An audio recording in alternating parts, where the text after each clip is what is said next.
Muy buenas tardes, somos el Instituto de Educación Superior Tecnológico Público de las Fuerzas Armadas, somos el IESFA, y en esta oportunidad nos convoca la Unidad Didáctica, Auditoría y Seguridad Informática.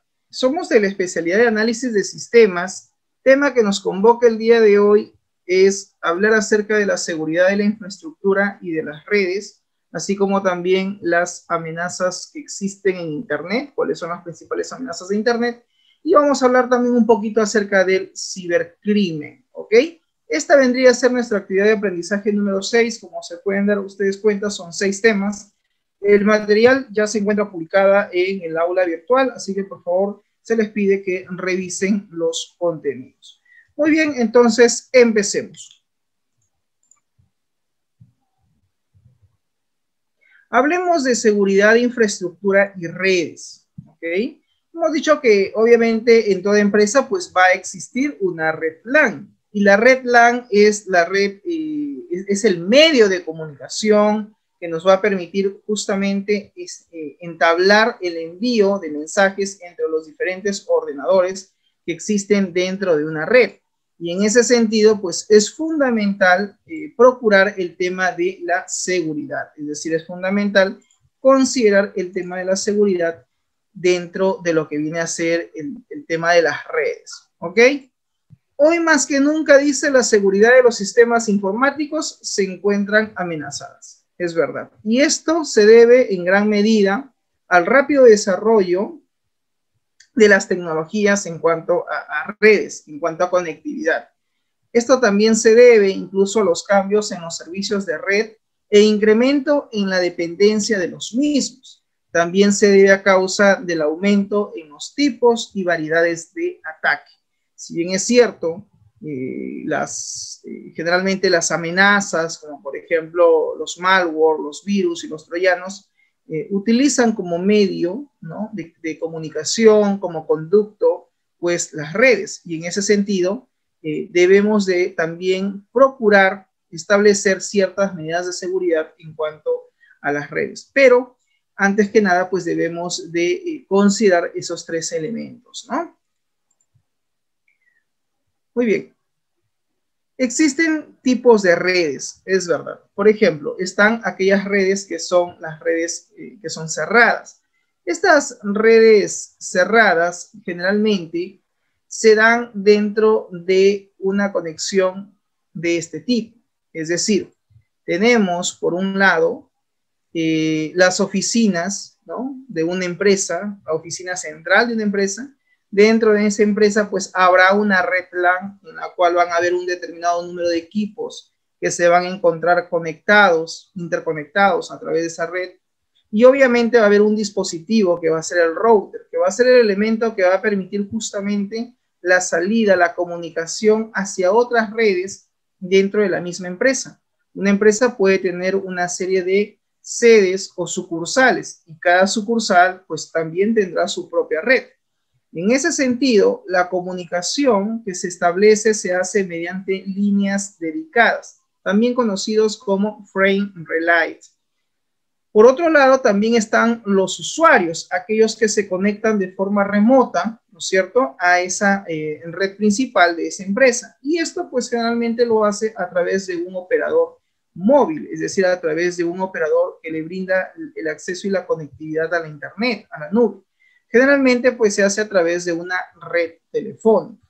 Entonces, este esquema viene a ser considerado una red cerrada, ¿no? Tenemos una red principal que tiene obviamente su servidor, tiene su router, tiene su propia conectividad, su propia conexión, y por otro lado están pues las otras sucursales, las otras sedes que también manejan su propia red local, y entre ambas pues establecen una comunicación, ¿no?, obviamente a través de un operador, a través de una red interna, ¿no?, de telefonía que de cierta manera pues establece la comunicación entre sedes y también incluso la conexión remota.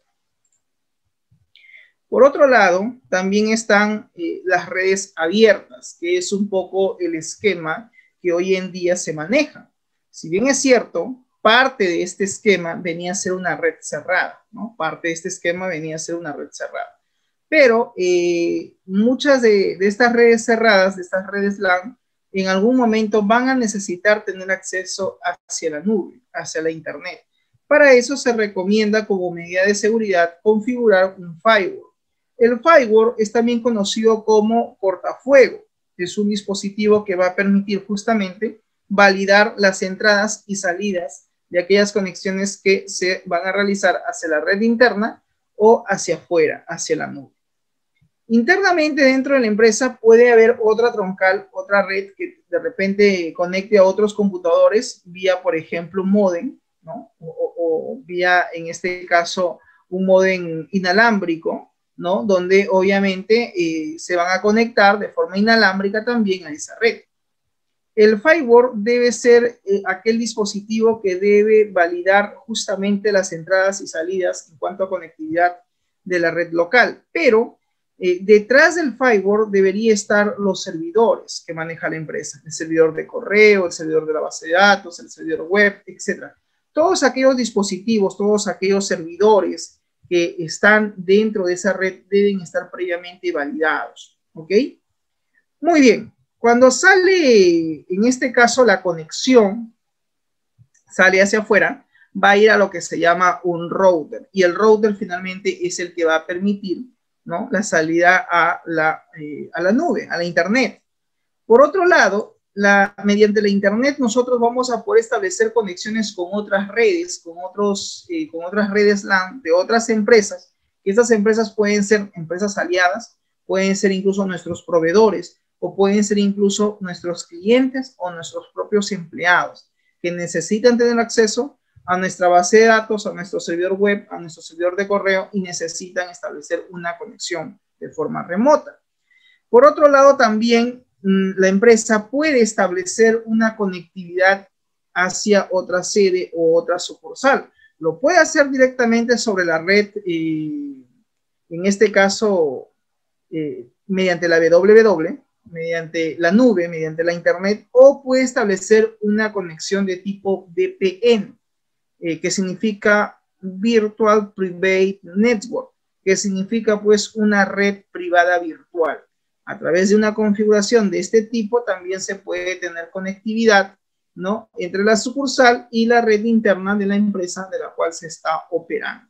Entonces, a este tipo de redes hoy en día es lo que se maneja, que no es íntegramente ya una red cerrada, sino las redes hoy en día son redes abiertas, porque cuando queremos establecer comunicación siempre lo vamos a tener que hacer hacia afuera, hacia la nube. ¿Ok? Bien, por otro lado, están también el incremento de las amenazas. Hoy en día existen ciertas herramientas en Internet que requieren mucho menos conocimiento técnico para poder ser incluso utilizado por los propios usuarios. Por ejemplo, aquí tenemos una gráfica, ¿no?, una proyección que se hizo en la época de los años 1980 y cómo era la tendencia hacia el nuevo milenio, hacia la década del 2000. Y por un lado, había pues que el nivel de conocimiento técnico, ¿no?, de los usuarios estaba en descenso. Y frente a ese bajo conocimiento técnico en lo que es informática y en lo que son amenazas, vemos como contrapuesta el tema de la sofisticación del ataque. Es decir, cada vez los ataques son más avanzados o son más sofisticados, por así decirlo. Y esto va en aumento. Más aún en el contexto en el que estamos ahora viviendo, donde todas las formas de comunicación son de forma virtual, donde la internet pues obviamente cumple un papel fundamental en el tema de las telecomunicaciones. Y en ese sentido, definitivamente pues también el tema de las amenazas, el tema de los ataques va también en aumento, ¿no? Aquí, por ejemplo, tenemos algunos ataques que son muy conocidos, ¿no? Por ejemplo, el backdoor, los scanners, el tema de los exploiting, ¿no? También está, por ejemplo, los sniffer, ¿no? El hackeo de sesiones, ¿no? El hacking session, ¿no? El hackeo de inicios de sesión. También está los disabling audits, ¿no? El tema también de las auditorías. el password cracking, que es otra forma también de amenaza. En fin, hay una serie de amenazas que existen, y más aún en la década actual, por ejemplo, ha ido en aumento también lo que se llama la ingeniería social. La ingeniería social es una técnica también que se utiliza mucho para poder vulnerar la seguridad de la información y poder acceder a datos que quizás el usuario considere como datos importantes, que no deben de salir de su ámbito personal, y que muchas veces mediante la ingeniería social terminan siendo víctimas de engaños y termina pues el usuario revelando información que no debería, más aún cuando esta información es confidencial. Ok, alguna de estas herramientas que ya existen en la nube es, por ejemplo, adivinar password, código autoduplicable, el quebrantamiento de las contraseñas, el quebrantamiento del password, explosión de las vulnerabilidades conocidas, ¿no? También está, pues, el tema de las puertas traseras, ¿no? El secuestro de sesiones, el monitoreo, la captura del tráfico, diagnósticos ocultos, el hecho de poder disfrazar el origen del ataque. Entonces, son algunos de los elementos que existen en cuanto a lo que se llaman las principales amenazas que se dan para lo que es el quebrantamiento, ¿no?, de la vulnerabilidad del acceso en las redes. Otro tema importante tiene que ver la seguridad y la presencia en Internet, ¿no? La seguridad ha cobrado hoy en día cierta presencia en la nube, sí. La seguridad también hoy en día debemos de tomar en cuenta este punto que es importante, sobre todo porque hay una tendencia en las operaciones que realizan los usuarios. Hay cierto valor en las operaciones que realizan hoy en día muchos de los usuarios a nivel mundial, que son básicamente el acceso a Internet, que son básicamente el acceso a ciertos servicios corporativos de una empresa, como por ejemplo el acceso a un servidor de correo, el acceso a un servidor web. También hay una tendencia a usar intranets corporativas. Hoy en día muchos de los usuarios que operan dentro de la nube, dentro de la red, utilizan las redes corporativas, que son básicamente las redes privadas que utiliza una empresa. También está la extranet pública, ¿no? Y por último, las transacciones en línea, que tiene que ver pues con el e-commerce, que tiene que ver con el comercio en línea, el hecho de poder comprar y vender a través de una plataforma digital, ya sea a través de una app móvil o quizás mediante una red social o visitando algún website de alguna empresa donde tenemos que comprometer una transacción económica, ¿no? Donde queremos adquirir pues hoy en día un producto, pues existe el servicio ya de delivery, que nos los traen directamente hasta nuestra casa. Por eso también pagamos, porque es un servicio que consumimos, el servicio también de delivery. Pero obviamente nos damos cuenta que el valor de las operaciones está en ascenso. A lo largo de la historia de la humanidad, y más aún en el contexto en el que nos encontramos, en especial en el Perú, hay una tendencia a consumir, digamos, ciertos productos, ¿no? Y generar ciertas operaciones a través del acceso a la nube, del acceso a la Internet. Entonces, la seguridad que tenemos que tomar en cuenta es básicamente dependiendo de la naturaleza de la empresa, de la naturaleza de la institución, y también va a depender de la expansión de los servicios que puede ofrecer la Internet. En ese nivel de expansión, de crecimiento, donde hoy en día pues no solamente se realizan ya ventas presenciales, sino también de forma virtual, pues obviamente muchas de las empresas han tenido que empezar a tomar presencia en la nube, han tenido que posicionarse a través del uso de la Internet, ¿ok? Entonces, el valor de las operaciones obviamente está en ascenso.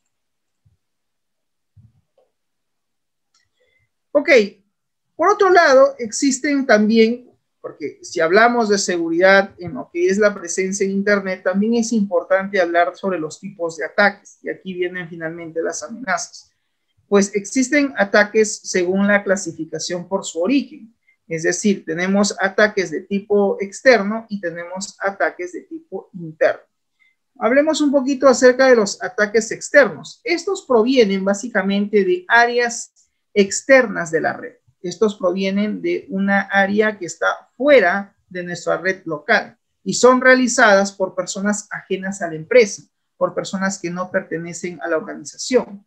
Mientras que un ataque de tipo o de origen interno, pues son realizados muchas veces por personas que forman parte de la propia institución, que forman parte de la propia organización. Según el Computer Security Institute, según el Instituto de Seguridad de Computación en San Francisco, en Estados Unidos, el 68% de los ataques a una red local se da por la clasificación del tipo de origen de ataque interno. ¿Qué quiere decir? Que muchas veces son los propios empleados, los propios colaboradores que están dentro de la organización, que trabajan dentro de la empresa, que son básicamente quienes terminan vulnerando el acceso y la seguridad de la información a través de la red, a través de la internet, a través de la propia red local. ¿Por qué? Porque un empleado pues conoce, que trabaja dentro de la empresa, conoce la dirección IP, conoce de repente la dirección del servidor, ¿no? Tiene acceso a ciertos recursos que quizás difícilmente una persona externa que no forma parte de la organización va a saber algunos parámetros de configuración, como la máscara de red, la dirección IP, el DNS, el Domain Name Server, etc. Y pues muchas veces los ataques se realizan justamente por el personal que trabaja dentro de la misma organización. ¿Por qué? Quizás los factores sean distintos. Quizás es un empleado pues no satisfecho, es un empleado que de repente no está contento con las políticas de la empresa y lo que hace es jugar en contra, es decir, juega en contra de la propia organización. Eso también puede pasar. Entonces, aquí tenemos la red, ¿no? La red interna, tenemos pues una serie de computadores que están conectados a esa red, tenemos el servidor de la base de datos, tenemos el firewall, existen otros servidores web y también de correo, el firewall como dispositivo de, digamos, de validación de conexiones entrantes y salientes, y pues tenemos finalmente al empleado o a este atacante, vamos a ponerle esa denominación, el atacante, que juega en contra y que de una u otra manera empieza pues, como se dice, a tratar de boicotear la seguridad de la red. Entonces, eso también puede pasar y se puede dar, ¿ok? Finalmente, pues, este atacante puede terminar brindando información, ¿no? Al personal o a personas extrañas que no formen parte de la red y, obviamente, como se dice, puede jugar en contra. ¿Estamos? Muy bien, continuamos.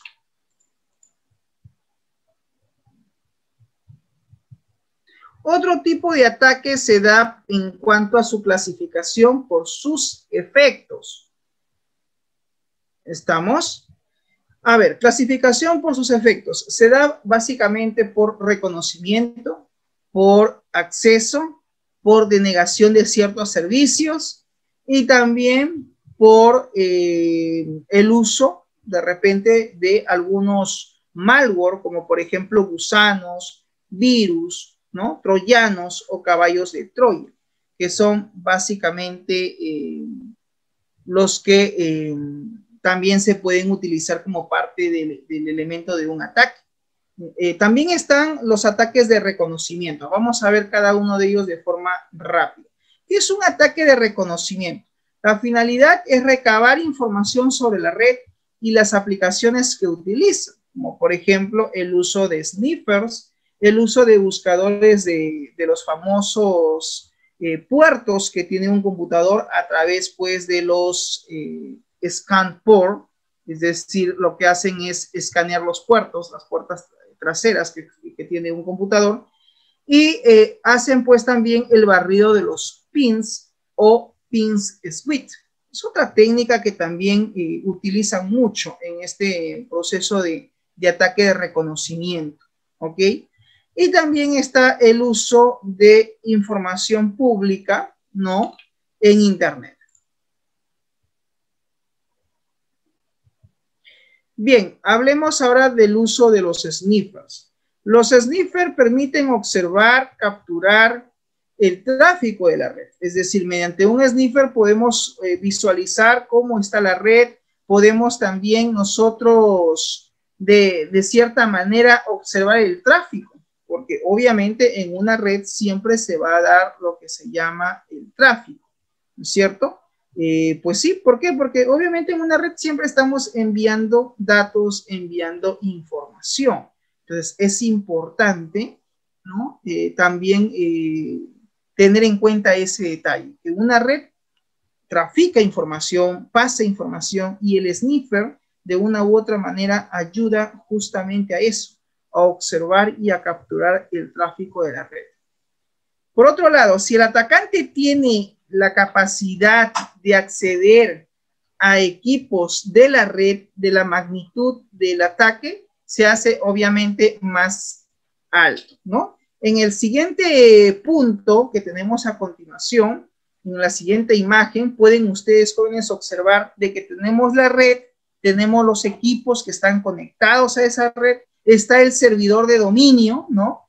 Y aquí lo que nos recomienda, pues, es el uso siempre de un usuario y una contraseña. ¿Qué significa esto? Significa que debemos de utilizar un medio de autenticación. Siempre en los sistemas que pueda estar utilizando la empresa, tiene que haber el principio de autenticación, el principio de logueo. Es decir, todo usuario tiene que tener una contraseña. Eso es importante, ¿ya? Y en ese sentido, si es que no tenemos un método de seguridad, de validación dentro de nuestros sistemas, es muy probable que si utilizan un sniffer, pues simplemente, jóvenes, van a poder acceder a la información que está en la red, van a poder observar el tráfico, van a poder monitorear la red, y eso debemos de evitar, ¿no? Más aún si es que el atacante pues tiene la capacidad de tener acceso, ¿no?, a nuestros equipos de la red. Es decir, cuando el empleado, cuando el atacante es el mismo empleado, el mismo colaborador que está dentro de la misma red, pues va a tener acceso justamente a los equipos. Entonces, la magnitud del ataque pues va a ser mucho más alta. Aunque ustedes no lo crean, parte de los ataques que hoy en día se dan dentro de las redes locales en una empresa es porque el atacante está en casa, porque el atacante forma parte muchas veces de la propia empresa. Eso también es una realidad. Bien, por otro lado, surge la siguiente interrogante. ¿Cómo contraatacar o cómo contrarrestar el uso de sniffers? Es una pregunta válida. Ok, esto lo debemos hacer a través del uso de la encriptación de datos. Debemos de utilizar como norma, como política de seguridad dentro de nuestra red, el hecho de poder encriptar la información, el hecho de aplicar el principio de encriptación de datos. Uso también de políticas de autenticación estrictas, es decir, que de cierta manera los procesos de logueo, de inicios de sesión dentro de la propia red, por ejemplo, profesor, estamos compartiendo una carpeta en red, cualquier usuario puede copiar datos en esa carpeta. La pregunta sería, esta carpeta de acceso, este FTP, este File Transfer Protocol, porque trabajamos con el protocolo de transferencia de archivos. Acuérdate que una carpeta FTP no es otra cosa que una carpeta compartida en red, donde todos los usuarios pueden tener acceso a esa carpeta compartida, y para eso lo único que necesitan es la dirección IP y el nombre de la carpeta o nombre del recurso que sea compartido en la red para tener acceso a ese directorio. Quien, en este caso, el usuario que decida compartir una carpeta en red, es decir, el computador donde se va a configurar esta carpeta de compartición en red vía FTP, deberá de asignar un medio de autenticación, deberá asignar un usuario y una contraseña. Entonces, en una red también hay usuarios. Recuerden que cada computador pues tiene un usuario y una clave. Y entonces deberemos de establecer, si es cierto, el permiso también de ciertos usuarios para que puedan acceder a ese equipo, en especial a ese recurso compartido. En el caso de los usuarios y contraseñas, deberíamos de usar, digamos, nombres de usuario, nombres de cuenta de usuario y contraseñas que sean difíciles de averiguar o de descifrar por parte del atacante. Como ustedes pueden ver aquí en la imagen, ¿no? Tenemos el usuario y la contraseña, y en esta imagen acá en la parte superior por ejemplo, han creado un usuario de nombre A mayúscula JLK en minúscula 3HS minúscula porcentaje. ¿Quién se imaginaría en su sano juicio que va a existir un usuario de ese tipo? ¿No? Claro, obviamente dependiendo del recurso que se quiere tener acceso dentro de la red local, ¿no? Debe haber un proceso de autenticación, de logueo. Y en la contraseña, como podemos observar, pues también están usando caracteres alfanuméricos, ¿no? Números y letras, y también por ejemplo, un carácter del signo de admiración, ¿no? De interrogación, perdón. Y en este caso dice, no, la contraseña para ese usuario es el A mayúscula 4, S minúscula 3, signo de interrogación, KJDL. Entonces, es obviamente una clave difícil de adivinar o de descifrar. ¿Ok? Por otro lado, también me dice lo siguiente, debemos hacer un manejo adecuado de los dispositivos de la red. Es verdad, debemos también de saber utilizar nuestros dispositivos dentro de nuestra red local. ¿Ok? Estableciendo políticas, estableciendo niveles de acceso, etcétera, para poder evitar justamente el ataque, ¿no? Como es el caso del uso de los sniffers. Muy bien. Por otro lado, dentro de los ataques de reconocimiento también está el uso del barrido de pins o los pins script. Es ampliamente utilizado este dispositivo y busca justamente facilitar el uso con el que se puede identificar todos los existentes. Es decir, lo que hace pues mediante el uso del barrido de spin o de ping sweep es justamente escanear la red, ver qué datos hay, ver los niveles de acceso. Y otro punto que también forma parte fundamental para este ataque es el uso de buscadores de servicios. Es decir, el atacante lo que va a hacer es va a buscar qué puertos disponibles hay, va a utilizar lo que se llama el scan ports, es decir, el escaneo de puertos. Para esto se utiliza básicamente para detectar, ¿no?, los servicios que pueden estar disponibles dentro de esa red. Aquí tenemos el atacante que está utilizando la internet, obviamente, intenta pues entrar a la red LAN, ¿no? Puede que en algún momento, si es que el nivel de ataque es muy poderoso, muy potente, logra pues filtrar el firewall, y si logra filtrar el firewall, pues ya está accediendo a los recursos que ofrece la red, como el servidor web o el servidor de correo, etc. Entonces, siempre el atacante va a tratar de enviar mensajes a través de la red, y si hay algún incauto o algún usuario que logra abrir su mensaje, si es que lo hace mediante correo electrónico, y pues se envía o logra enviar, por decir, un malware, un archivo, y lo descarga, pues obviamente ya estaría infectando el equipo. Y si es que ese malware ha sido programado para ya sea replicarse o eliminar algún archivo o infectar todos los computadores dentro de esa red, y no se tienen medidas o políticas como por ejemplo el uso de anti-malware o el uso de antivirus, pues simplemente la red va a ser blanco del ataque de lo que se está en este caso ejecutando, ¿no?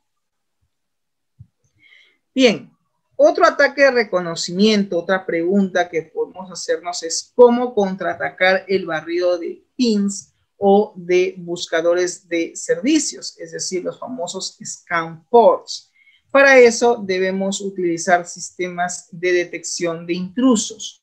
¿Ya? Existen sistemas que permiten justamente escanear la red y determinar qué usuarios son los que se están conectados o están, digamos, interactuando dentro de esa red. Entonces, el atacante, por más que quiera, digamos, acceder, logre vulnerar el acceso, la seguridad, ¿no?, que exista dentro de la red perimetral de la empresa, más aún si utilizan firewall, pero en un supuesto que logran violar la seguridad del firewall, pues con un sistema de detección de intrusos se va a poder determinar qué usuario, ¿no?, está intentando acceder a los sistemas a través de esa red. Ok. Uso de información pública en Internet. Es bien sabido que muchas veces la información que tenemos en nuestros equipos o en nuestros computadores termina siendo revelada y termina siendo publicada en la nube. hay cierta información que, si bien es cierto, de por sí es información pública, como por ejemplo el hecho de saber el nombre del dominio de la red, saber, por ejemplo, el número de la IP de una máquina, ¿estamos? Como por ejemplo también saber la MAC, la puerta de enlace, etcétera. Van a haber ciertos datos que van a ser fáciles de acceder y sobre todo de poder publicar. Entonces, también tenemos que considerar que hay cierta información que no es netamente privada, sino que es pública. Y acá hay otro punto importante. Para que una red de una empresa termine siendo blanco de un ataque, va a depender también del tipo de IP. Acuérdense que existen IPs públicas y existen IPs privadas. Profesor, cuando yo adquiero mi servicio de Internet, mi operador, como por ejemplo Claro, Movistar, o Vitel, o Entel, ¿me da una dirección IP privada? No, lo que tú tienes es una IP pública. Pero a mí me han dicho que mi servicio es privado. Bueno, sí, el servicio por el cual tú pagas una renta mensual es para que tengas acceso a la nube. Pero a nivel de configuración, a nivel de dirección IP, tu IP es pública, no es una IP privada. Incluso las cabinas de Internet utilizan, por ejemplo, como dirección IP, una IP pública. Una IP pública es aquella que tiene un rango a partir del 1.9, por decir 1.90, 1.91, 1.92, 1.93. Los tres primeros dígitos con el cual empieza tu dirección IP indica que es una IP pública. Cuando empieza con la serie 1.9 en adelante, pues son IPs públicas. Profesor, tengo una pregunta. ¿Existen IPs privadas? Sí, sí existen. Son básicamente direcciones IP que se le asignan a las empresas. Por ejemplo, una IP privada, ¿cómo reconozco que mi IP es privada? Cuando tiene la serie 1.7, por decir 170, 171, ¿no? Me refiero a esto que está acá, a la dirección que aparece, ¿no? 1.70, 1.71, 1.72, punto, y luego viene pues la dirección propia de dicha IP, ¿no? El rango, ¿no? El rango con el cual opera. Toda la serie 1.70 en adelante hasta 1.80 se podría decir que está dentro de la clasificación de IPs privadas. Entonces, si tú estás trabajando en tu empresa y abres la ventana de consola y pones ipconfig, vas a saber si es una IP pública o una IP privada la que está utilizando como red dicha empresa o dicha organización. Muy bien, está también el ataque de acceso. La finalidad es básicamente acceder a los servicios e información de la red. ¿Para qué? Para poder robar contraseñas, para poder incluso redireccionar los servicios, ¿no? Utilizan técnicas del hombre en el medio, ¿no? Es decir, el usuario es el que está finalmente en medio de la operación entre el atacante y el sistema. Termina estando siempre el usuario, ¿no? También está la otra finalidad de acceder a los servicios e información de la red es básicamente detectar la IP, ¿no? Se le llama enmascaramiento del origen. El IP spoofing es otra forma de poder, digamos, detener, acceder y detener el servicio que pueda estar ejecutándose dentro del computador. Obviamente que como medida, pues debemos utilizar siempre el principio de logueo, el principio de autenticación. Otro tipo de ataque, ¿no? De acceso es el robo de contraseñas, que se puede realizar de la siguiente manera. A través del uso de sniffers, que ya lo comentamos hace un momento. También puede estar mediante el quebrantamiento a la fuerza bruta. ¿Qué es eso del quebrantamiento a la fuerza bruta? Cuando utilizan algún otro dispositivo o quizás algún otro programa o software que intente pues descifrar o vulnerar en este caso la seguridad. Hay programas que te generan, por ejemplo, patrones en cuanto a contraseñas. Entonces, ¿qué hace esos programas? ¿No? Generan valores aleatorios, ¿no? Dentro del rango que tú configuras y tratan de intentar descifrar generalmente la contraseña. Rara vez puede tener efectividad, va a depender también del nivel de seguridad que tenga justamente esa contraseña a la cual se intenta descifrar o vulnerar, ¿no? Revelar su valor o contenido del password. Y también se puede hacer pues mediante el uso de un malware, como por ejemplo el uso de gusanos, troyanos o también conocidos como caballos de Troya. ¿Cómo contraatacar el robo de contraseñas? Aquí tenemos otra interrogante, ¿no? Otra pregunta. Muy bien. No utilizar, obviamente, como una medida, y aquí quiero, jóvenes, que quede claro que muchas de las medidas de seguridad tienen que ver también con la forma como aplicamos nuestra gestión a nivel de seguridad dentro de la empresa. Por ejemplo, ¿no? Nos dicen no utilizar la misma contraseña en más de un sistema. Es muy común a veces que el usuario termina poniendo una clave para un sistema y termina configurando la misma contraseña para todos los sistemas que él utiliza.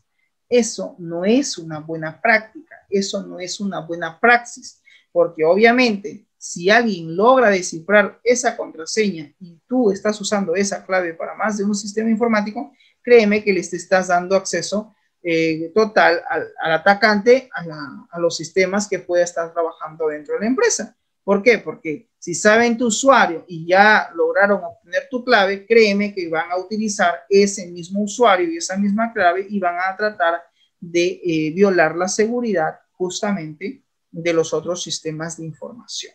¿Ok? Muy bien, siguiente característica o siguiente punto importante a saber cómo atacar el robo de contraseñas.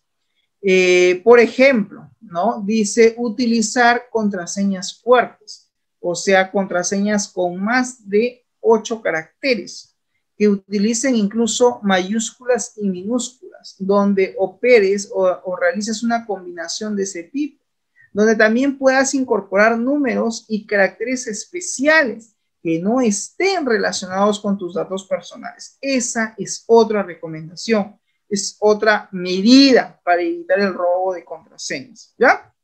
Entonces, no se acostumbren a utilizar contraseñas débiles, contraseñas cortas de pocos dígitos. Es una mala praxis. Utilicen siempre mayúsculas, utilicen siempre valores también alfanuméricos, caracteres especiales, que de una u otra manera permitan establecer una contraseña segura. Y nunca, nunca, nunca asocien a su contraseña datos que tienen que ver con datos personales. Es decir, por ejemplo, fecha de nacimiento o las iniciales de tus nombres y apellidos, porque son datos que siempre los atacantes van a recurrir a utilizar como patrones para poder vulnerar el acceso y la seguridad.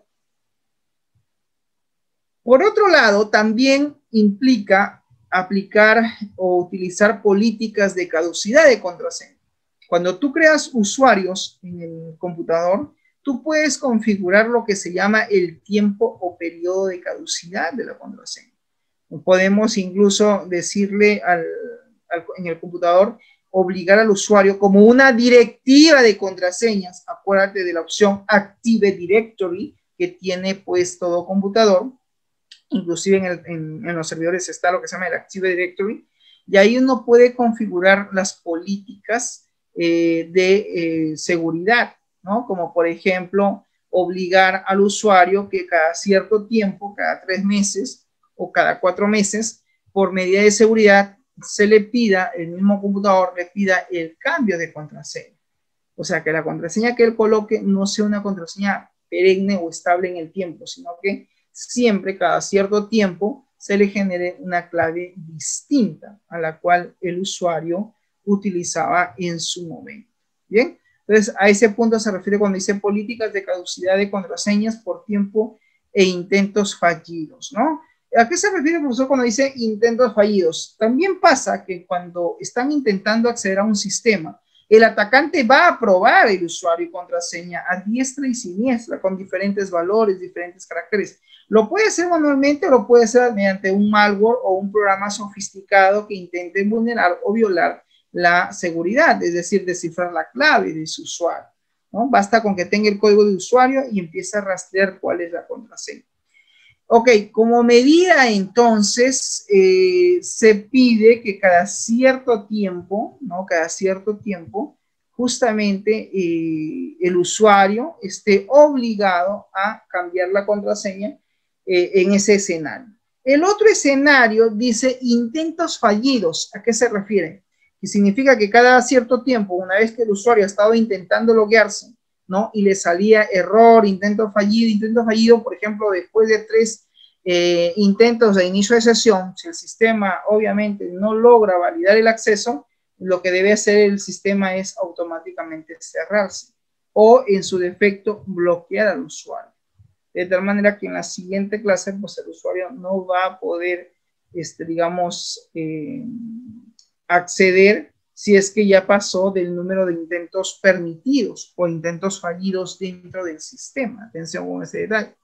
Y también debemos utilizar la encriptación de datos.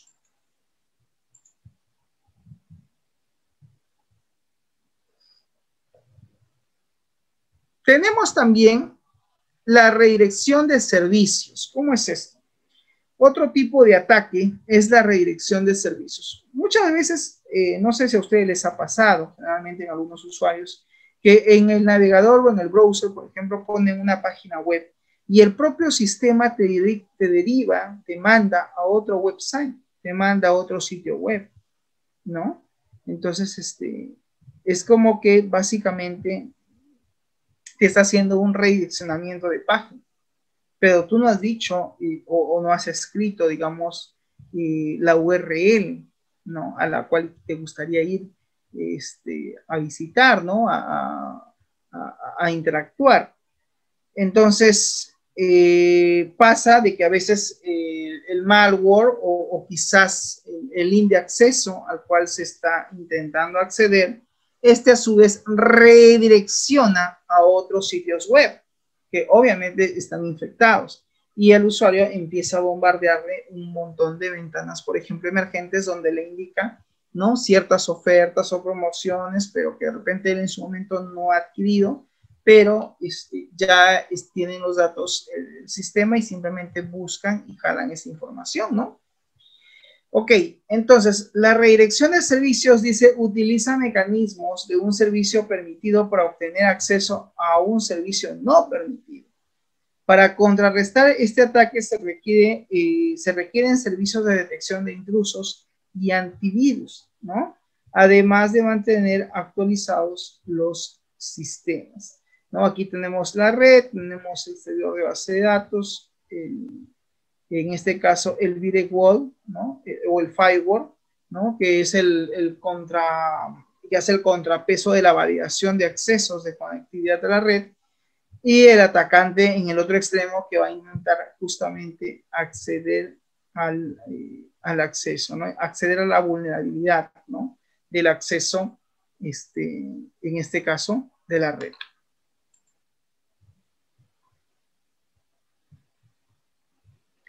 Bien, dentro de la redirección de servicios, ¿no? El enmascaramiento, por ejemplo, del origen se hace mediante el IP spoofing. Aquí el atacante lo que va a hacer va a utilizar la identidad de un usuario correcto, de un usuario válido o un servicio para acceder al mismo. Para contrarrestar, dice, este ataque, se quieren políticas de autenticación y acceso rígido. Es decir, en este punto, lo que va a pasar es que en el redireccionamiento del servicio, ¿no? Siempre el atacante dice va a utilizar un usuario correcto, un usuario válido, que logre acceder al servicio, ¿no? Que él quiere pues acceder, vulnerar, ¿no? Infiltrarse, pero lo va a hacer muchas veces utilizando un usuario y una contraseña que sean válidos en el sistema. Para contrarrestar, dice, este ataque se requieren políticas de autenticación, lo que yo te decía, ¿no? Deben haber ciertas políticas implementadas para que cada cierto tiempo, de repente cada 30 días o cada 40 días, el propio computador, el propio sistema le pida el cambio de contraseña, por ejemplo, ¿no? Como una política podría ser una política de seguridad de la autenticación, para la seguridad de la información. ¿no? Aquí tenemos el atacante que está pues con su laptop, ¿no? Hay dos routers porque él quiere acceder al host, al servidor A, y también quiere acceder al servidor web, o servidor B, en este caso, ¿no? Que es un servidor web.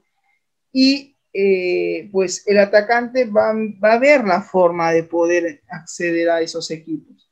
Y lo va a hacer muchas veces aplicando el principio de autenticación, ¿no?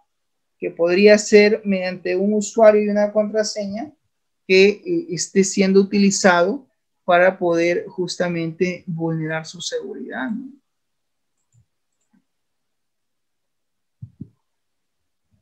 Ok, por ahora vamos a ver un caso de phishing del BBVA, el Banco Continental, y también lo que pasó con el Banco de Crédito del Perú. Ok, entonces atención al siguiente video y al volver comentamos acerca del mismo, a ver de qué nos habla. Y es un caso muy particular que hoy en día utilizan los atacantes para justamente aplicar ahí en el caso de phishing, están aplicando, por ejemplo, el caso de la técnica de la ingeniería social. Es cómo engañar al usuario para que éste caiga y termine accediendo pues a un sitio web que no es oficial, ¿no? Entonces vamos a ver, jóvenes, este videito que nos va a ilustrar un poco acerca del tema de cómo es que se da el ataque mediante correo, y más aún que existe una página web interesante que en este video también nos explica de cómo podemos nosotros, por ejemplo, validar si es que un sitio web es de seguridad o es de confianza. Quizás Guisado o Tufiño o Ramírez, mira, profesor, eso es fácil. Si el sitio web tiene un candadito, significa pues que es un servicio, es un sitio web que está protegido, que tiene el famoso, la famosa firma o medida de seguridad SLL, ¿no? El tema del candadito, ¿no? El certificado que le llaman de autenticación de un sitio web. Vamos a ver el siguiente caso de phishing y al volver comentamos. Hola, amigos del Internet. Les habla Carmen Elizabeth. Soy ingeniera de sistemas y diseñadora publicitaria. Brindo servicios en consultoría en diseño, multimedia, marketing e Internet. Esta es la dirección de mi página web, www.carmenelizabeth.com. Si recuerdan, hace una semana aproximadamente publiqué en mi blog un caso del Scotiabank sobre phishing. Bueno, como ustedes saben, el tema de phishing es robo de identidad, usurpar la identidad de otra entidad, haciéndose pasar por esa entidad para extraer, en este caso, datos personales o datos privados, como el uso de una contraseña o el uso de la tarjeta de crédito, ¿no? Y de esta manera poder hacer uso fraudulento, robar, estafar con tus datos y con tus tarjetas de crédito. Bueno, seguí investigando un poco más acerca de los correos masivos, los correos que envían estas personas que realizan el phishing. Y justo vi que tenía un par de esos correos, uno en mi Gmail y otro en mi Yahoo. Te los quiero mostrar para que puedas identificarlos y para que puedas diferenciar qué es lo que te puede enviar el banco realmente y qué es lo que estas personas envían y cuál es esa diferencia para que la identifiques y de esta manera puedas prevenirte de posibles estafas. ¿Ok? Comencemos. Bueno, en este caso yo tengo aquí un correo que dice urgente, un T0, ni siquiera han escrito bien, dice T0, intentó suplantar sus datos en nuestra banca por internet. Acá indican que es un correo del BBVA, Banco Continental, inclusive colocan una dirección que aparenta ser la real, promociones@grupobbva.com.p. Como yo lo estoy viendo desde, en este caso, este correo, en el caso de Google, de Gmail, automáticamente lo he detectado como spam y ha ido a la carpeta de spam, no se ha ido a mi carpeta principal de recibidos. Entonces aparece este mensaje. Afortunadamente, en este caso, sí aparece este mensaje. Ten cuidado con este mensaje. Muchos usuarios han marcado mensajes similares a este como engaños de suplantación de identidad, así que podría incluir contenido no seguro. Ok, como ven, siguen asegurando en este correo que son del banco, del grupo BBVA.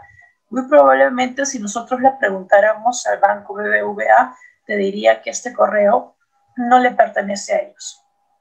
Y que probablemente ellos nunca han enviado este correo, ¿no?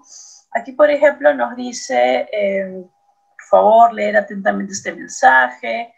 El procedimiento y las normas de calidad, la entidad financiera está obligada a difundir e informarle que por intentos fallidos en su cuenta se encuentra en observación.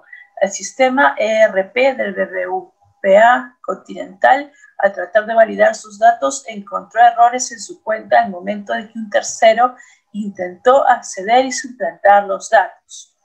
Ahora, yo me pregunto qué tercero podría entrar a una cuenta mía del BBVA cuando yo no tengo tarjeta de crédito ni cuenta de ahorros.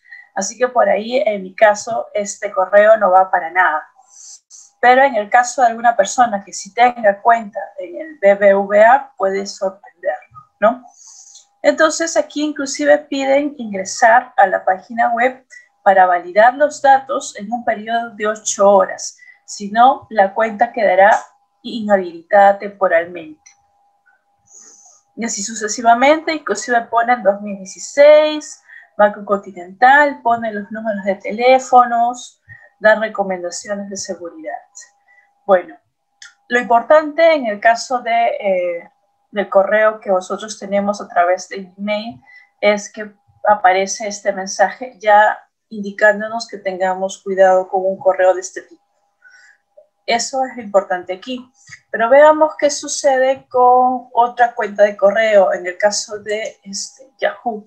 Yo tengo también una cuenta de Yahoo, que es la que bastante utilizo. Y también me llegó un correo, supuestamente, del Banco Continental, en este caso, ¿no? Y dice, confirmación de identidad obligatoria en el titular, ¿no? En el titular del correo. Y me dice, hola, Sebasquez-Dextre, yahoo.es. sebasqueztextre@yahoo.es es la cuenta de mi correo electrónico. Sin embargo, dudo que cualquier banco te escriba con el correo electrónico. Lo primero que haría un banco que tiene tus datos es poner tu nombre, ¿no? Tu nombre completo. En este caso, ya al identificarlo con el correo electrónico, nos estamos dando cuenta de que efectivamente no es un correo del banco.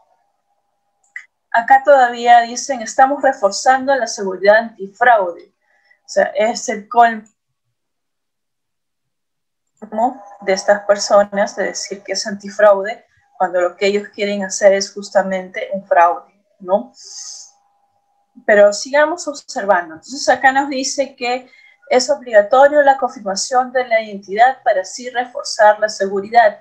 Identifíquese, ingrese a bbvacontinental.p. En la forma como está escrito, dice la dirección correcta del banco. Esta es la URL del banco. Pero si yo le paso el mouse por en este caso, por el nombre por este enlace, me voy a fijar que en esta parte de acá, a ver, fíjense en esta parte de acá, paso el mouse, aparece una dirección. www.bbvacontinental.co/ Esa no es la dirección, la URL del banco. Otra cosa, en este botón está otra URL también del banco que dice identifíquese aquí. Yo le di clic aquí porque tenía la curiosidad de saber a dónde me va a mandar. Entonces, me manda a esta página. Esta página es muy parecida a la página probablemente del banco. La verdad, no he entrado a ver la página del banco. A ver, voy a ver un ratito. Voy a entrar a ver la página del banco. A ver,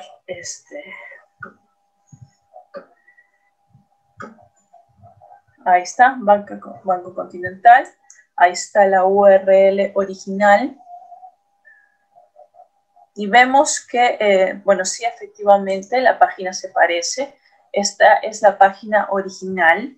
Los enlaces van a funcionar. Como vemos, los enlaces funcionan, ¿no? Tenemos los canales, las tarifas, todo va a funcionar. En el caso de aquí, los enlaces no funcionan. Primer detalle, los enlaces no funcionan.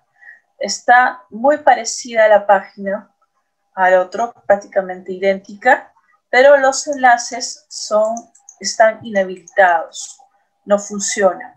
El único enlace que está habilitado en una página de phishing, en este caso, es el de la banca por internet, donde dice que vamos a colocar un número de tarjeta y vamos a colocar la contraseña de la banca por internet. Además de eso, vamos a ingresar. Lo que quiere en este caso esa persona que está haciendo este fraude o este robo de identidad es justamente que coloques tu tarjeta de crédito y tu contraseña para luego poder utilizar esos datos en otras, en compras que probablemente puedas hacer a través de internet o pagos también, ¿no? Entonces, si nos damos cuenta, esta es la ruta que está inclusive acá, www.bbua.continentalp.com, que es muy distinto a la dirección real del Banco Continental. El Banco Continental tiene esta URL, www.bbua.continental.p, ¿no? Y todo está habilitado, incluyendo el buscador. Pero yo esta vez quise ir un poquito más allá de solamente darles la indicación de saber cómo detectar, en este caso, cuando una página es falsa y cuando una página es verdadera, ¿no? Hay algo más que podemos sacar de este caso, y es que esta dirección electrónica nosotros podemos buscarla en una página que pueda encontrar, que se llama Whois. Whois nos detecta, en este caso, la persona o la empresa o la organización que ha comprado ese dominio. En este caso, obviamente, la persona que ha comprado el dominio probablemente sea la que esté haciendo justamente mal uso de ese dominio para phishing o para operaciones fraudulentas. Entonces, yo me he tomado un poco más de tiempo para revisar y busqué en esta página https://whois. Entonces, aquí coloqué el dominio. A ver, vamos a ver primero esto. Aquí coloqué el dominio, que es este de acá, que es justamente este dominio de acá, ¿no? El dominio que acabamos de ver. Y lo que vamos a encontrar es una información interesante. Primero, que este dominio, según dice, ha sido, bueno, registrado el 8, ¿no?, del 2016 y expira el 7 del siguiente año. Aparte de eso, podemos encontrar unos números, unos en DNS, ¿no?, DNS de donde está el hosting. Y aparte, imagínense que encontramos los datos de la persona que compró este dominio. Yo no puedo asegurar que la persona que compró el dominio sea la persona que está haciendo phishing. Puede ser que lo haya revendido o lo haya comprado para otra persona. Sin embargo, están aquí los datos. Dice que una persona que se llama Jorge Sosa es quien compró este dominio, que está siendo utilizado para phishing, que además vive en Girón Salendín, número 285, urbanización Mesa Red, en San Martín de Porres. Inclusive tiene su número de teléfono, 985-2145-23. y está su correo electrónico. Están prácticamente todos los datos de contacto de la persona que registró el dominio, que los datos de la persona que administra el dominio, los datos técnicos por caso de fallas y los datos de facturación del dominio. Esta es la persona que ha comprado el dominio. No puedo asegurar que sea la persona que está haciendo uso de phishing, puede ser que lo haya revendido a otra persona, ¿no? Quiero creer eso porque sería demasiada coincidencia que sea la misma persona que esté haciendo el phishing y que esté haciendo este fraude.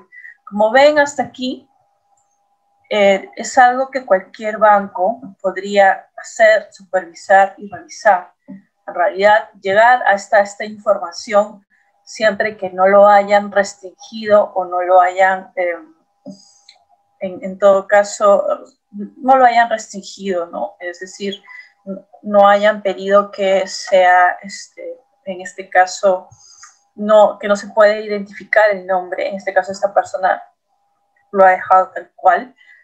Se puede identificar a la persona que ha comprado el dominio y por ende se podría saber quién es la persona que ha hecho el phishing para el Banco Continental. Pero no me quedé ahí. O sea, aparte de este correo electrónico del Banco Continental, también recibí un correo electrónico ya hace tiempo, el 4 de diciembre, del BCP, supuestamente del BCP. Lo peor de todo es, en este caso, bueno, también igual con la misma modalidad, estimados clientes, Sebas, que es yahoo.es, o sea, en realidad ningún banco te escribiría con tu nombre de correo electrónico, te escribirían con tu nombre real, como es cuando te envían una carta, por ejemplo. Y además tiene la firma, inclusive, de un supuesto gerente de división de banca de personas, César Casaboni, que supuestamente dice: recuerda, esta es una clave secreta utilizada solo para hacer tus operaciones en internet. En la zona ingresa tus cuentas, el banco nunca solicitará que ingreses tu clave internet. Pero ¿qué pasa? Acá hay una dirección. Acá dice: realiza la identificación aquí. Ellos te están pidiendo ingresar en este caso, a la banca por internet del banco de crédito, en este caso. Revisen esta parte de aquí, que va a aparecer un cuadrito. Dice http://blapep.net. Como sabemos, esa no es la página web del banco. Pero ya para abreviar, o sea, la página web del banco es bastante conocida, es vía BCP, no por hacerle publicidad, pero no tiene nada que ver con este dominio que aparece aquí registrado como enlace de este botón. Entonces, lo que hice también fue buscarlo en Quiz. Y miren con la sorpresa con la que me toqué. Me topé con la siguiente sorpresa. Este dominio, blapep.net, ha sido también comprado por la misma persona que compró el dominio del phishing del Banco Continental, Jorge Sosa, que vive en el Jirón Celendín, en San Martín de Porres, y que también tiene este correo electrónico y donde aparece su número de teléfono. Entonces, como una jalada de oreja para los bancos que dicen que no tienen cómo poder detectar quién hace este tipo de phishing o quiénes son los individuos que hacen los robos de identidades, esta es una gran jalada de oreja. Con unos simples clics he podido detectar quién es la persona que tiene, en este caso, la propiedad de esos dominios que están siendo utilizados para hacer robo de identidad. Me pregunto, y la pregunta va para todos, ¿ustedes creen que para el banco o para el área de sistemas o para el community manager o para el webmaster de los bancos o para el personal del banco que se ocupa de ver las estafas en internet, puede ser tan difícil hacer lo que acabo de hacer? No creo que sea tan difícil. en realidad, ¿no? Y ellos en parte son responsables también de que ocurra esto porque no se toman el tiempo para detectarlos y para también tomar acciones legales en contra de estas personas que están haciendo uso de robo de identidad. Bueno, amigos del Internet, esta vez me he explayado un poco más y he puesto ejemplos.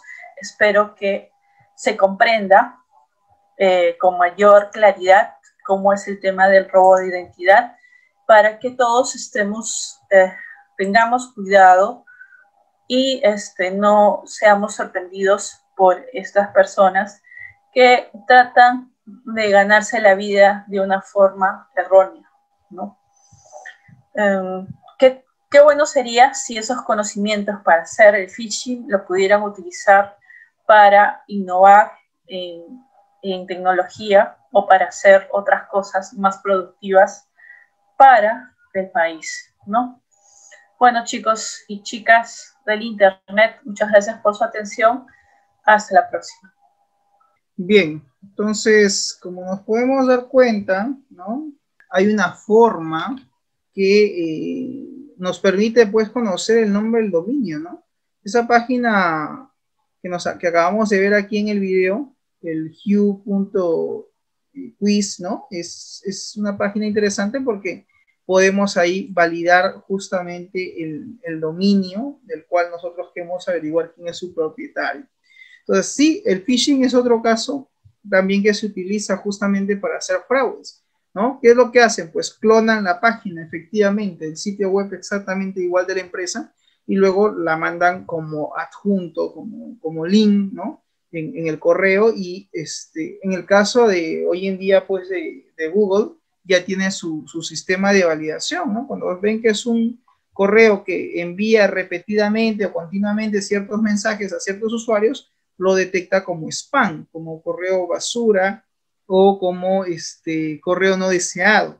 Entonces ahí uno puede validar también, nos ayuda a validar justamente la autenticidad de la página, ¿no? Y pues bueno, esto es otra forma también de validar que una página sea, en este caso, la adecuada o la correcta, ¿ok?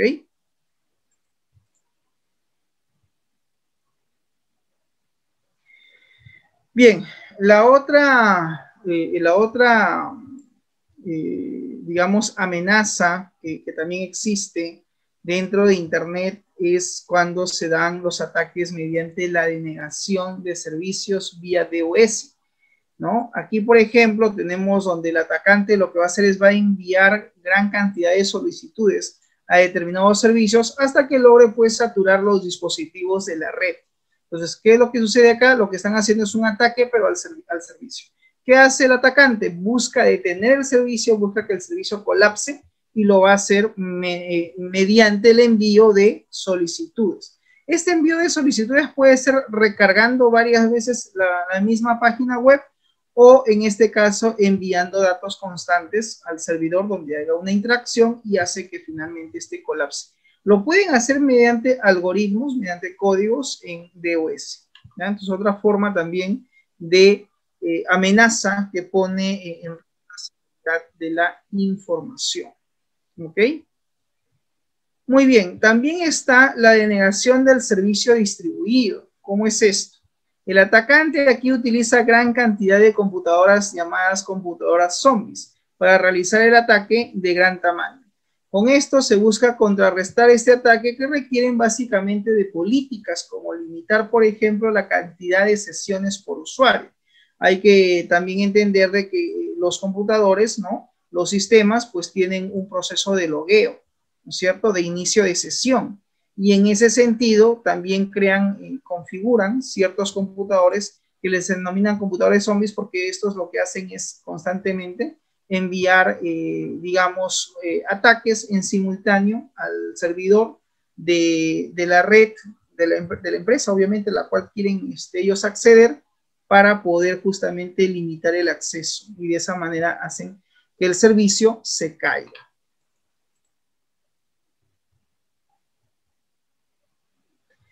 Bien, luego tenemos Cisco Safe Components, están básicamente los componentes de Cisco, ¿no? Por ejemplo, aquí en el caso de Cisco nos recomienda la conectividad segura.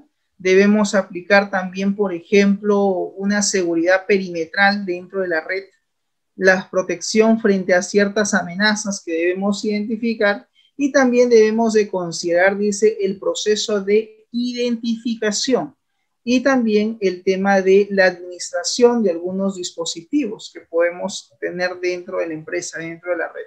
Entonces, estos, digamos, serían los 5 componentes básicos que deberíamos de considerar frente a la seguridad de una red que nosotros tengamos de repente a cargo que administrar, ¿no? El tema de la conectividad segura, la seguridad perimetral, la protección ante amenazas, proceso de autenticación y también el tema de la administración de equipos.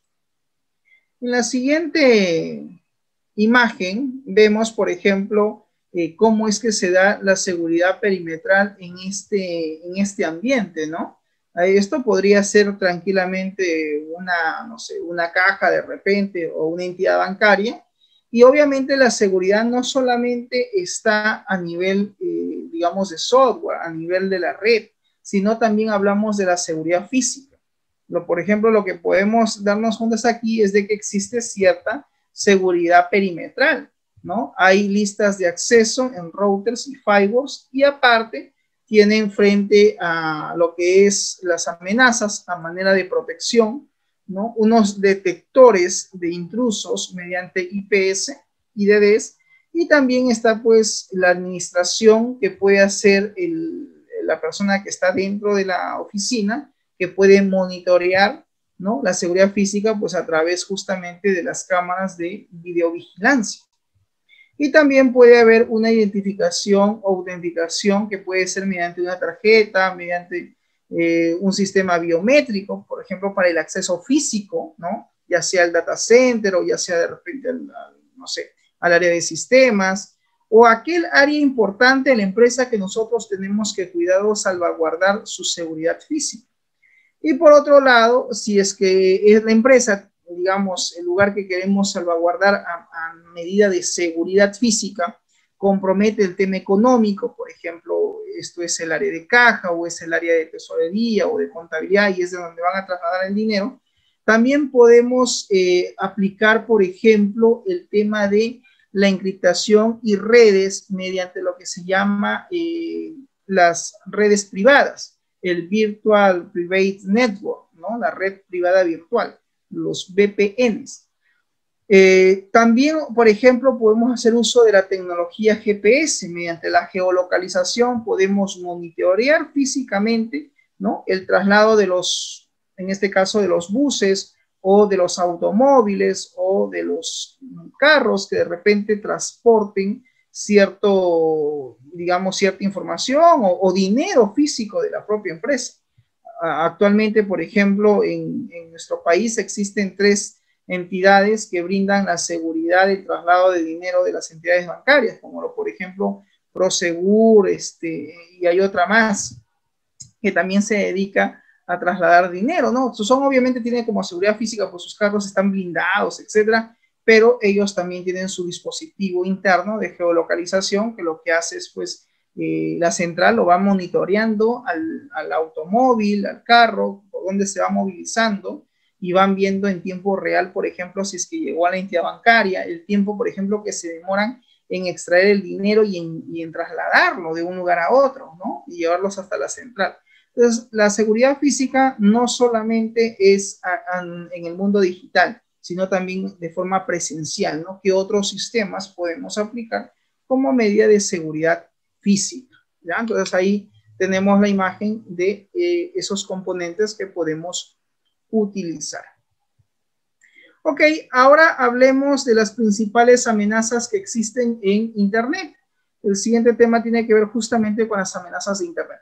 Cuando hablamos de amenazas de Internet, pues el peligro constante para el usuario, si un pirata cibernético, por ejemplo, vigila el tráfico de información a través de un computador, esto va a permitir que pueda tener en cuenta en cualquier momento, ¿no? de qué es lo que está sucediendo a través de su computadora, a través del tráfico de la red, y va a poder en cierta medida realizar un ataque, siempre y cuando este pirata cibernético haya detectado pues qué vulnerabilidades hay a nivel de la red y a nivel de equipo. ¿Para qué? Para poder así apropiarse de información sensible y realizar en algunos casos algunas operaciones comerciales con provecho o beneficio del atacante, ¿no?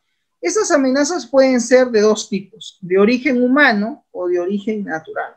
Cuando hablamos de amenazas de origen humano, existen dos, las amenazas que son sin intención y las malintencionadas. La sin intención estamos hablando de las negligencias que muchas veces el propio colaborador, el propio empleado comete una negligencia, ¿no?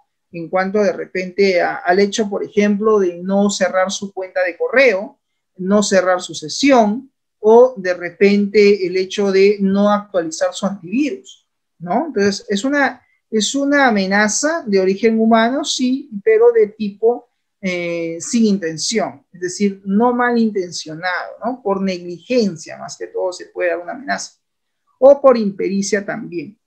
En las amenazas de origen humano, en cuanto a aquellas amenazas que sean malintencionadas, es cuando se hacen los ataques internos a la red, y hemos hablado al inicio de la clase cuando es un ataque interno versus un ataque externo. El ataque interno generalmente lo puede realizar el mismo empleado, el mismo colaborador que trabaja dentro de la empresa y que tiene acceso a los recursos tecnológicos, al servidor, a los equipos, y pues simplemente boicotea la seguridad. Es mucho más fácil hacer un ataque al servidor cuando tú formas parte de la empresa, porque tienes acceso a los recursos tecnológicos. Y es un poco complicado, no difícil, pero un poco complicado, hacer un ataque remoto, un ataque externo, ¿ok? Entonces, esos son un poco los tipos de amenazas que existen en Internet. En el lenguaje informático, esto se denomina amenaza. ¿Qué cosa es la amenaza? La amenaza tiene que ver con la violación de la seguridad. Y cuando hablamos de la violación de la seguridad, estamos hablando de la violación a tres principios. Acuérdate de cuáles son los tres principios básicos de seguridad informática: la confidencialidad, la integridad y la disponibilidad de la información. Esto, obviamente, cuando se logra violar esos tres principios, entonces decimos de que lo que se ha sucedido, lo que se ha suscitado, ha sido una amenaza. Y esto podría, en este caso, lo podría efectuar una persona, es decir, el atacante, lo puede hacer un computador, una máquina, o puede, incluso lo puede efectuar, no solamente el atacante, ¿no? No solamente la persona, sino también el propio computador. Existen computadores zombies, por ejemplo, que se programan para que hagan los ataques. Y esto, en cierta medida, genera pues una oportunidad para el atacante. Un ataque no es más entonces que la realización de una amenaza, porque cuando se violan esos tres principios de confidencialidad, integridad y disponibilidad, podemos llegar a la conclusión de que la amenaza ha sido realizada al 100%. Las cuatro categorías generales de amenazas o ataques son las siguientes. Tenemos, por ejemplo, amenazas o ataques de interrupción, las amenazas o ataques de intercepción, y también tenemos las de modificación y fabricación. Es decir, ¿hay categorías, profesor, de tipos de amenazas? Sí, esas son las cuatro categorías generales de amenazas o de ataques: interrupción, intercepción, modificación y fabricación. Veamos ahora en el siguiente cuadro cómo es que se representa generalmente una amenaza de Internet. La amenaza generalmente crea un ataque, partiendo de ese punto. El ataque, cuando logra ejecutarse, cuando el ataque explota, se dice que se ha comprometido la vulnerabilidad del sistema, en este caso de la red, del equipo, etcétera, del hardware o del software que está siendo, en este caso, vulnerado. Esto va a causar definitivamente cierto impacto dentro de la organización, dentro de la empresa. ¿Qué es lo que debemos hacer para, de cierta manera, reducir la probabilidad del ataque? Debemos crear controles disuasivos. Los controles disuasivos van a permitir justamente reducir la probabilidad de que ocurran ciertos ataques. Pero insisto, para esto tienes tú que identificar primero cuáles son tus activos de TI dentro de la empresa, y en función a esos activos tú evalúas qué amenazas es a las cuales se podría enfrentar cada uno de esos activos de TI a nivel de software y también a nivel de hardware. Ok, aparte de los controles disuasivos, también podemos tener controles de tipo detección o un control detector, que lo que va a hacer el control detector es descubrir el ataque. Una vez que el control detector descubre el ataque, lo que se debe hacer es disparar un control preventivo. Esto para proteger justamente la vulnerabilidad. De esa forma, a través de la aplicación de un control disuasivo, de un control detector y de un control preventivo, podemos reducir el impacto de lo que puede generar una amenaza. Finalmente, lo que buscamos con reducir el impacto de la amenaza es que ese impacto finalmente sea disminuido. ¿Y cómo disminuimos el impacto que puede causar esa amenaza? Producto del ataque que se ha ejecutado, mediante controles correctivos. Entonces, existen 4 tipos de controles: los disuasivos, los detectivos, los preventivos y los controles también correctivos. Bien. Hablemos ahora de la interrupción. ¿Qué cosa es la interrupción? Es un ataque contra un recurso del sistema que es destruido o deshabilitado temporalmente. Por ejemplo, destruir un disco duro, cortar una línea de comunicación, es una amenaza, es un ataque de tipo interrupción. O deshabilitar el sistema de consulta que pueda tener la empresa. Entonces, aquí estamos citando algunos ejemplos de ataques que se pueden dar y que generalmente lo realizan con la única intención de interrumpir o de generar la interrupción del servicio o del sistema que está operando la empresa. ¿Ok? Entonces, a eso hace referencia. El otro tipo de ataque es el ataque o la amenaza que se da mediante la intercepción. ¿Qué es esto? Este es un ataque, dice, de una entidad que consigue básicamente acceder a un recurso informático, a un recurso valioso, como por ejemplo la base de datos, como por ejemplo las copias de seguridad que existen en el servidor, los backups de los archivos, etcétera.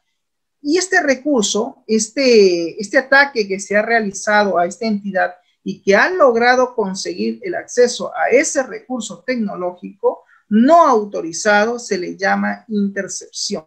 Dicha entidad podría ser básicamente una persona, un programa o un computador que pueda hacer el ataque de intercepción que generalmente va a conllevar a la amenaza.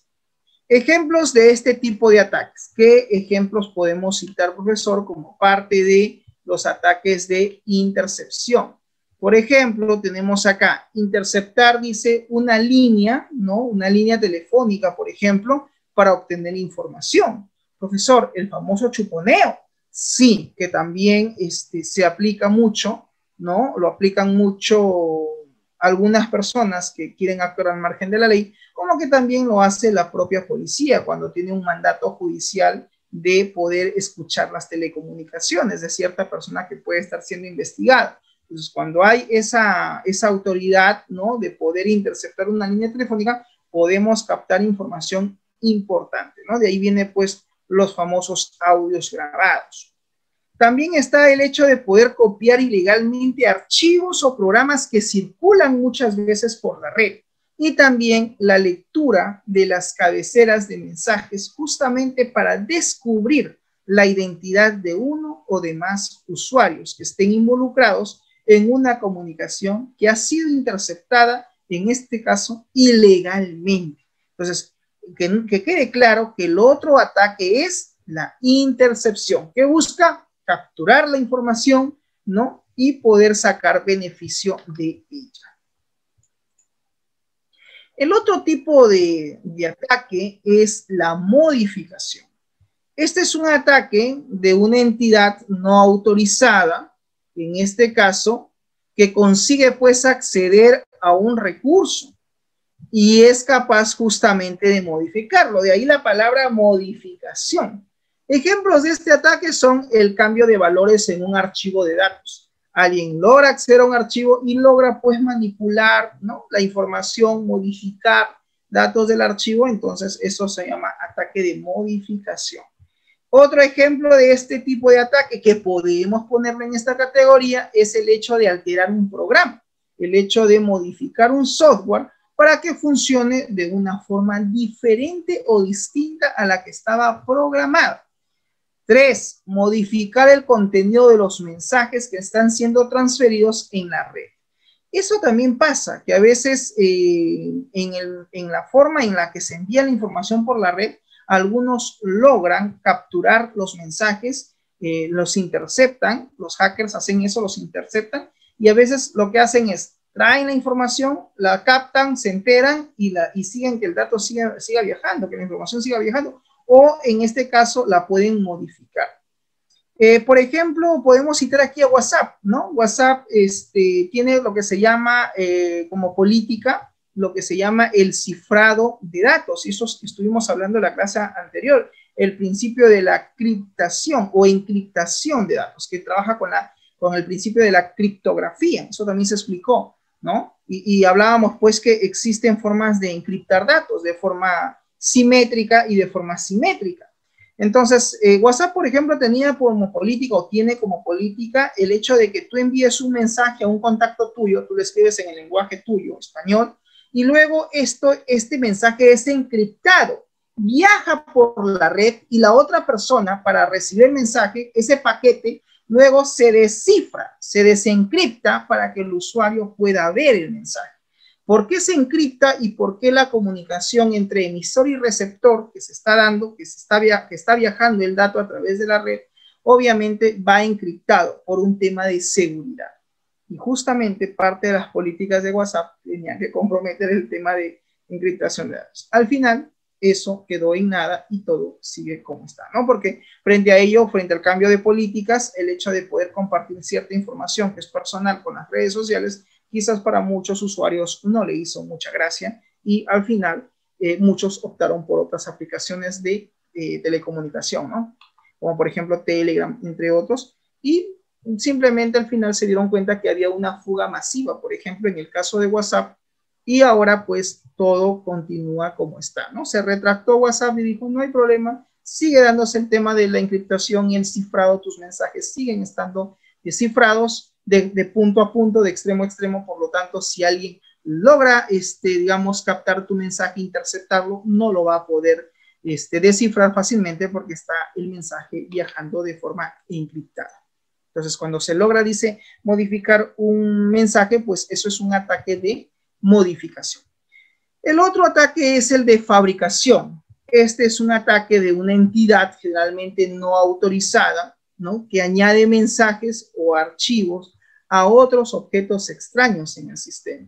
Un ejemplo de este tipo de ataques son básicamente el insertar mensajes, por ejemplo, no deseados en una red, ¿no? El hecho de que puedan enviar mensajes que no están autorizados o mensajes que no han deseado los usuarios, pues dentro de la red logran enviar, ¿no?, insertar ciertos mensajes a nivel de la red que viajan, pues eso es un ataque de ese tipo, ¿no?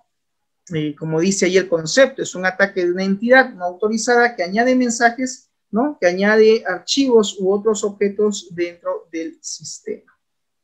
También está dentro de este ejemplo de tipo de ataque de fabricación el añadir registros a un archivo. El hecho, por ejemplo, que puedan manipular un documento de Word, un archivo de Excel o quizás una base de datos, ¿no? ¿Por qué? Porque se está fabricando información que no es la que estamos queriendo transmitir dentro de la red, ¿no?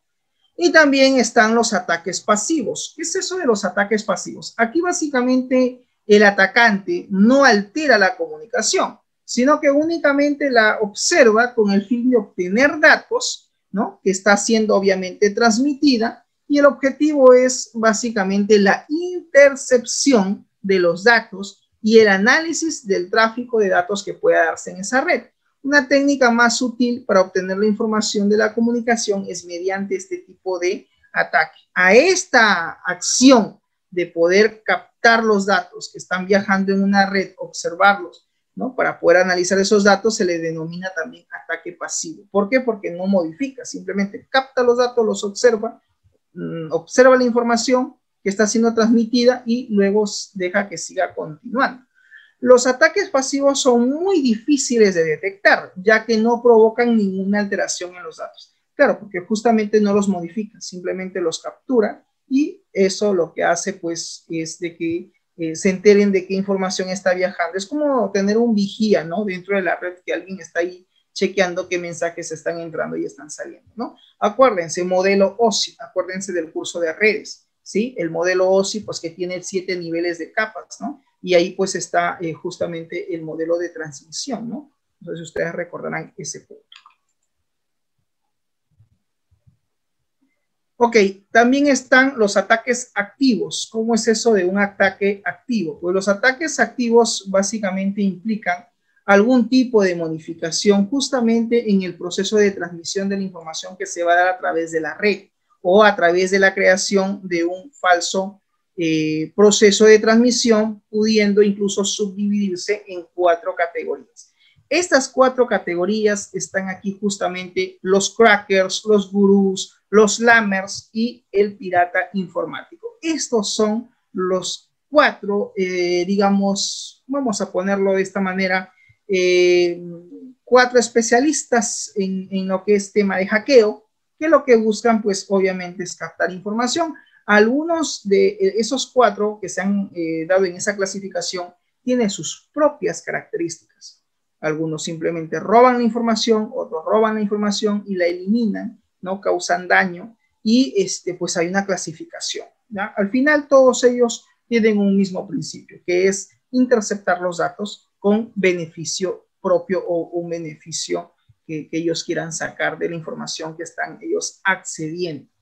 El hacker es alguien compulsivo, es una persona obsesiva por acumular conocimientos. El hacker siempre quiere saber o estar al tanto de todo lo que pasa. Es extrovertido, dice, e investiga todo lo relacionado con la electrónica y también con la informática. Esas son 2 de las características que tiene un hacker. Muy bien, veamos ahora un video que tiene que ver con un caso de un hacker que fue condenado. Vamos a ver el siguiente video y luego comentamos.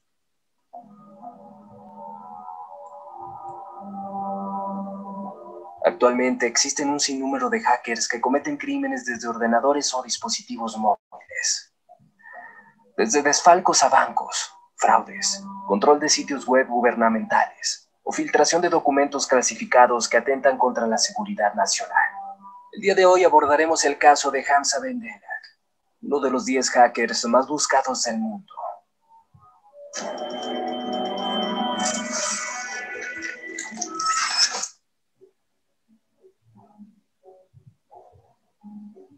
Hamza Ben Delek, un hacker procedente de Argelia, que solía utilizar el apodo BX1 o The Smiler.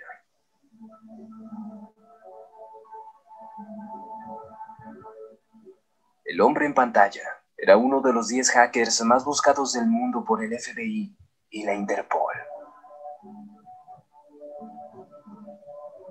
El FBI había seguido su rastro por casi 3 años, mientras que Hamza ya había hackeado las cuentas de clientes de 217 bancos y compañías financieras alrededor del mundo. En total ya había acumulado la cantidad de $20 millones.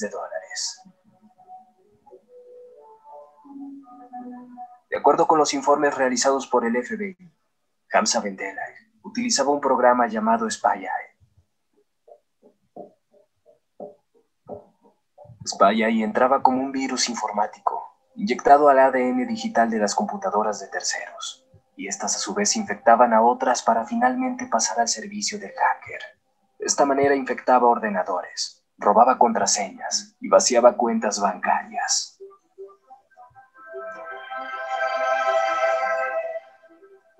Con esta herramienta, Hamza pudo extraer cantidades millonarias de multitud de bancos. Lo curioso del caso es que parte de sus ganancias eran destinadas para apoyar financieramente organizaciones no gubernamentales en África.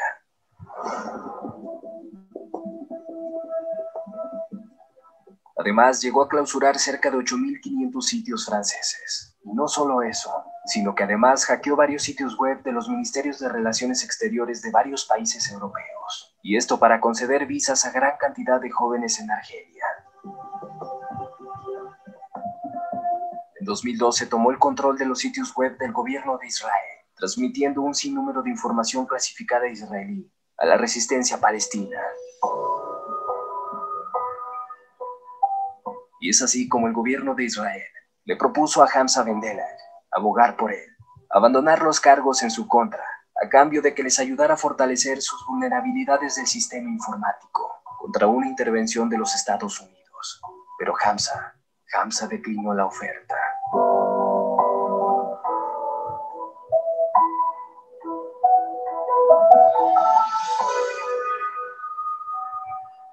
Fue justo un 28 de octubre de 2013, en un vuelo hacia Argelia. El avión tuvo que hacer una escala en Tailandia, lugar donde los policías ya lo estaban esperando. Al momento de su detención, se mostró sonriente ante las cámaras de televisión, negando rotundamente las acusaciones.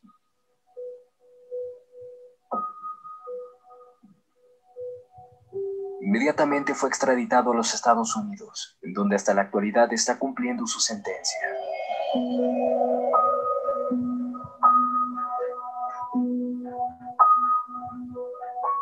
Curiosamente, en varios portales de noticias se afirma que Hamza Ben Delach había sido condenado a la horca en Israel y adjuntaban justo en la noticia una imagen que por motivos de normas de YouTube no puedo mostrarles aquí, pero la podrán consultar en mi Facebook. Y es importante desmentir que aquella imagen no se trata del hacker Hamza, sino que el hombre de la foto es Majid Kabusifar, quien sí fue condenado a la horca junto a su sobrino en Irán, por asesinar a un juez en agosto de 2005.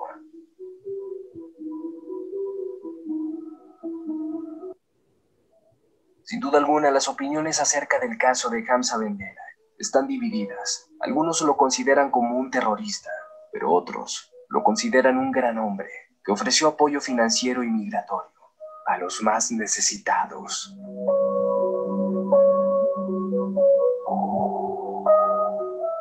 ¿Tú qué opinas al respecto? Déjame tu comentario. Y si el video te gustó, no olvides darle like y compartir. Suscríbete al canal para recibir al instante historias como esta. Y únete a mis redes sociales, que en pantalla y en descripción las podrás encontrar. Esto es El Mundo de Cabeza. Buenas noches.